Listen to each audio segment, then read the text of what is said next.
Reddit reports. Like, subscribe and hit the bell. What was a great thing ruined by popularity? Bothies. Basically they're small cottages in remote parts of the Scottish Highlands that are left unlocked, free to be used for shelter by people traveling the mountains. They're not well furnished or anything, but they act as a freely usable weatherproof shelter for anyone to use in a country where summer usually just means the rain is slightly less frigid. It used to be that they weren't too well known. The hill walking community used them, maintained them, and everyone observed an unwritten code of conduct where you'd make sure to leave it tidy, clean and ready for the next person to use. However, they suddenly experienced an upsurge in awareness, and a lot of them suffered for it. People would go to them so they could have a piss up in a scenic location and leave them covered in rubbish and shit. Literal shit. They're normally refurbished from long abandoned houses and frequently don't have toilets, so they're equipped with a shovel to bury your waste. People seemed to think they were free holiday homes that they could just take over. Some people just vandalize them for the fun of it. As a result, they're suffered quite a bit. They should offer shelter from bad weather and a safe place to sleep, but now you have a bunch of entitled, lazy assholes who go and wreck them. That's so sad. We have cabins like that up here in Alaska and the Yukon, but fortunately there are so few people that they are in good shape. Watch your words, or else it will happen to you. The masses aren't attracted to the backcountry of Alaska due to the dangers it presents. What Hop described is exactly how a few cabins are like in my state as well. The huts closer to civilization are more damaged than the ones where you have to hike 10 miles in. Even with such a distance, I still find trash/damage left by hikers/backpackers as well. Greater than the masses aren't attracted to the backcountry of Alaska due to the dangers it presents. So what you're saying is that we should fill the cottages with bears, moose, and Alaskans. Aye. What an absolute disgrace. Bothies were a tradition stretching back thousands of years. There are some that still aren't well known. It's a few major sites I find are the worst ones. eBay. I remember being able to get an absolute bargain for almost anything I wanted. Now, every shop puts their shit on eBay. The other problem with eBay is it completely messed up people's perceptions of what stuff is worth. Someone will see some shitty thing on eBay listed for like $500 and be like, oh, that's what it's worth, but it's been listed for $500 for 2 years and nobody bought it cause that's crazy. Then someone at a flea market or Craigslist is like, oh, it's on eBay for $500 so I'll give you a deal, $450. If that happens, though, you can show them completed listings, where nothing comes close to that price. In the same vein, Amazon. You absolutely cannot trust 95% of the sellers on there because it's almost always some knockoff cheap-ass Chinese shit from sellers with names in all caps. To some extent, amusement/theme parks. They have to be popular to justify building new, state-of-the-art attractions, but eventually get so crowded that you need to buy special passes and get on a ride in less than 2 hours and can barely even find a place to sit when you want to rest for a minute. I live near Six Flags Great America, outside of Chicago. Anytime I've gone in the last 10 years it's been a ridiculous mass of humanity. More rides than ever, but every decent ride is like a 2-hour wait. As a resident of Orlando, this crowded issue is more than just in the parks. Universal has plans to make this Nintendo theme park or resort that is massive, and the neighborhood right across has justified issue with it concerning the amount of traffic that will come. This city is a tourist trap and our infrastructure is barely hanging on with the growth and visitors. I live in Egypt and many of the most popular places are ruined by all the people there all year round. Yay, having a KFC right across from the Sphinx is a total WTF.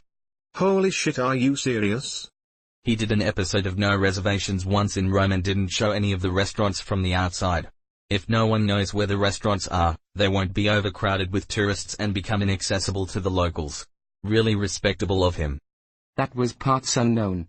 The episode that the person you're replying to was talking about was No Reservations, the black and white Rome episode. I can no longer eat my favorite burger easily because of Guy Fieri. Edit, I feel I need to point out that I said I can't easily eat there. There is just a long ass line now, the food is still good. It's not ruined. Yep. Ate at a place that was on diners, drive-ins, and dives and my sandwich had part of plastic bag in it. I don't eat at restaurants featured on that show anymore. Man vs. Food ruined my favorite grilled cheese. They turned into a chain and threw away the quality they used to have. Is this melt and CLE? Because I feel you on that one. I refuse to eat at any of the chains, and you'd really have to sell me hard to go to the original. Yup. I live right down the street from the original, and it's not really ever worth the effort. Fucking knew it. What are the wait times like nowadays?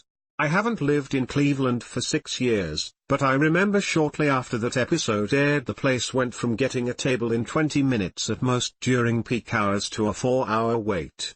It was ridiculous. This was at the original location on Detroit Ave. You can walk into the one in Mentor and have no wait, even at dinner time on the weekends. Used to be packed all hours of the day when they first put it in. I went there too. But I noticed it was much more expensive than other ceviche places that were just as good in Cartagena. A bar near me was on bar rescue. They are inexplicably proud of this fact. I don't think it really increased business for them at all.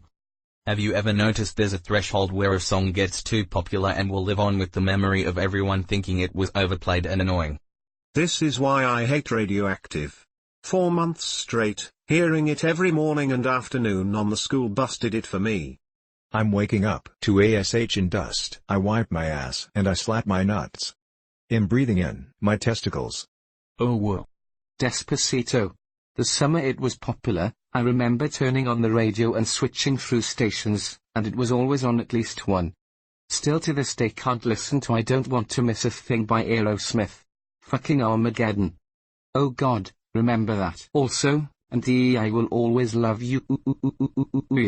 Whitney Houston. Finally, Celine Dion's Titanic song. Happy by Pharrell Williams. That grew old real quick, but will everyone keep playing it? You bet. I just hated that song. The chorus is way too long. It just sounds like a loop on replay. Paralyzer by Finger 11 was the poster child for this in the early 2000s. It was on at least once per hour on every rock station. Got to the point where I never wanted to hear it again. Ever. Some artists purposefully pull their songs from the radio for exactly this reason. CeeLo Green did it with Crazy. Last year I did the Utah National and State Parks during the early spring off-season, and the measures they are taking to try to accommodate the massive number of visitors during the summer is incredible. Parking, lodging, sanitation, and safety are all becoming problems, and I hope that these places don't become victims of their own popularity. Arches really seems to attract people doing stupid, dangerous shit. The iconic delicate arch is like a magnet for morons who don't prepare for the trail, take risky selfies, vandalize and climb on things, and drink in places where there's 360 degrees of cliffs around you. They plead guilt to criminal mischief, which in Utah can carry $300 up to $5,000 fines and jail time. They also lost their positions as Boy Scout leaders. They were Boy Scout leaders. WTF? I am an Eagle Scout. One of the principles we learned in Scouts was to leave no trace. Was this troop just looking at that principle as optional? What the literal fuck? Scouts are people and some people are assholes. Don't let that discourage you though, there are plenty of Scouts who do live by the principles. Huh, that's interesting. Cool. A great read and proof that popularity ruins everything. Everything. Get up to the top, you interesting bastard. Most of the historic monuments. The amount of markings all over them makes me sick. There is graffiti left by Roman soldiers and Napoleonic soldiers in Egypt, which was pretty neat to see tbh. Given enough time, graffiti becomes a part of the historical landmark itself. It's a catch-22 caused by an attachment to our own time. We see the landmark as something that needs to be preserved by, for, us, but the reality is we're in just as inconsequential a time of history as any. One of a most famous sites in the Hagia Sophia is where a Viking scratched his name in the marble. The scratch is protected and now treated as sacred, but it's functionally no different than you or I going to a structure built 200 to 400 years ago and's doing the same. Don't get me wrong. I don't like it when people deface historical landmarks, but our outrage is fleeting, and sometimes contributes to the perceived value of the relic. The function of graffiti isn't what's remarkable, it's the rarity. Those names written on the wall are probably the only surviving relics of their kind, representing historical forces clashing. It's the difference between a bullet hole from World War II and a bullet hole in my shed. It won't become more significant with time, because the world is full of our trash, enough that 99% of what we make and do won't be interesting to future generations, no matter how much time passes. Interestingly enough, there is a huge amount of trash in the world because of World War II. At the end of the war, my grandfather turned over his service weapon and they bulldozed it and tons of other equipment into the ocean in the Philippines because it was cheaper than to bring it all back. What constitutes trash is just as much a factor of when and why the trash was created. If someone found that old equipment nowadays, it would be of great interest to researchers and collectors. But it was still trash at one time. Furthermore, given enough time, the bullet hole in your shed would be of interest to researchers as well. Greater than given enough time. The bullet hole in your shed would be of interest to researchers as well. I can imagine the clickbait Y headline in the future: archaeologists unearth evidence of a possible hillbilly feud. Beaches. Once tourism starts, it usually has devastating effects on the flora and fauna. They had to close a beach off from the public in Thailand to give nature time to recover. Edit for grammar. Edit to give more information. I was talking about Maya Bay, which was made famous by the movie The Beach. Yes, the one with Leo. Despite its isolation, the bay attracts so many tourists there isn't even any room to lay down on the sand. The bay is closed off until officials believe the coral has rejuvenated sufficiently. They had a similar problem with a poppy reservation a year or so ago. There was a super bloom that resulted in fields of beautiful orange flowers. People kept visiting and taking pictures in the poppies. The problem was that these flowers were rather delicate. If you stepped on a patch too many times, there was a good chance the plants in that patch would die. They had designated paths all along reservation and signs telling people to stay on the path, but they kept ignoring them. There were a ton of dead patches in the poppy fields. There were also a ton of Instagram photos of people laying in patches of poppies. Greater than it's very frustrating to witness how some people just really do not care at all how they leave the place, as long as they were able to take advantage of the beauty themselves. You just summed up humanity very nicely with that one sentence. I vaguely recall reading about an idiot landing a helicopter in the middle of that bloom. It was in California, right? Yep, they ended up prohibiting visitors for the rest of the season. That only makes it more enticing and rewards the people who got theirs. Screw you. This is why I completely support it when places just start restricting the amount of people that can get in on a daily/monthly basis. When a place becomes too popular, it's simply unsustainable and makes it a certainty that it won't last. On another note about beaches, maybe you have found one that has a small community and is nice and quiet. After a few years things pick up and they get a restaurant, then a hotel, then more restaurants and bigger hotels.